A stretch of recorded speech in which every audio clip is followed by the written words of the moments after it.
Clicker's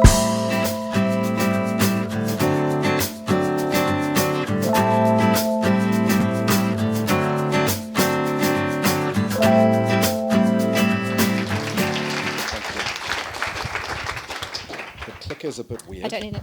You don't need it? No. Man. I only got 2 things, which is great. Perfect. Thank you. Thanks, everyone, for being here, and thank you for MUV Talks for having me. It's an honour to share with you today.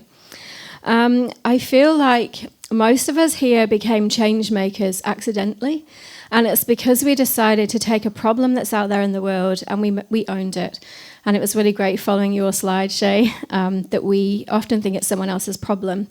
And I think for me, I became a change maker when I heard of a problem and I decided to own it and make it my own. So the problem for me was hearing about a child starving over in Haiti. I had a call from a friend who said to me, "Hey, Gill, there's an abandoned baby in a hospital.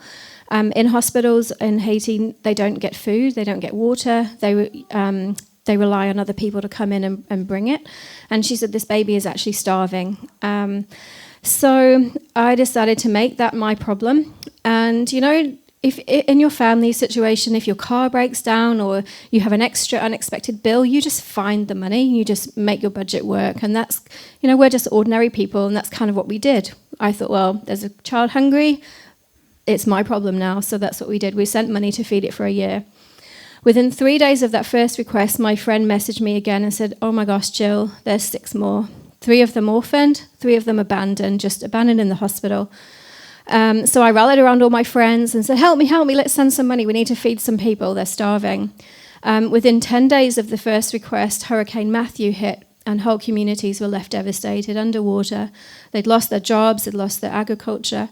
And so I kind of realized this tiny problem of world hunger was now something I was going to face.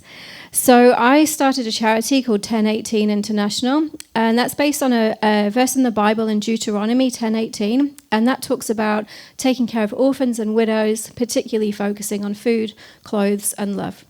So one of the things that we do right now is we partner with a charity in Haiti that run feeding programs, and we partner with charities in New Zealand, and we provide school lunches. In February, as part of my charity, I went to Haiti to meet all the team on the ground, all the volunteers, and we did an appreciative inquiry of the community. We interviewed business people and teachers and parents and asked them, what do you love about Haiti? What do you believe the problems are? What do you believe the solutions are? And as I was sitting contemplating all of the information that I'd been given, and it was quite clear there was plastics everywhere, there were people needed education, people needed jobs, people needed business, and I was thinking to myself, what is the one thing? What do I do? As a charity, where do we focus our attention? Because we want to help and not hurt. And as I was, kind of agonizing over this massive issue and the desperation, this phrase dropped into my mind that love is sustainable. Love is sustainable. By definition, sustainability means that something is infinitely resourced. It never runs out. It has no end. And my 3-year-old says to me, "Mummy, the kisses and hugs never run out." Love always grows. And for those of us here that are parents, you'll know that the more children you have, your love doesn't get divided. The more you give, the more you have. And so that really, I'm still figuring this stuff out, and it really challenged me to focus on whatever I do, to do it with love. Bill Johnson, a famous author, says, if you love well, then you've done well. If you love well, then you've done well. And I wonder, in all of our changing the world, in all of our decision makings, and whatever the world problem is that you've chosen to tackle, that maybe if we measure our success by how well did we love, then maybe we would feel a little bit more successful. For me, love looks like medicine for those who are sick. It looks like prayers of hope. It looks like food, a glass of water. It looks like micro-enterprise. It looks like business. It looks like time. And for me, I have a challenge to learn a new language so that I can be community to the people that I'm serving. So as a director of a charity, I felt this dilemma that I didn't just want to be a consumer. I didn't want to just be begging for donations. So I decided that I wanted to contribute something. So I decided to start a social enterprise called Charity Tea. So we sell loose leaf organic tea, and all of our profits that we make go back into the charity to support our charitable purposes. We split the profits 50-50 here in New Zealand and also overseas. Our tagline is the tea that nourishes, because it nourishes you, the drinker, and also provides food for those who are hungry. Another tagline we use is that love is the secret ingredient. So everything is volunteer-led. We pay fair wages to suppliers, and we focus on having a quality product and a luxury brand that's doing good all around, and we use recycled packaging. I feel like for social enterprise is a new way of doing charity.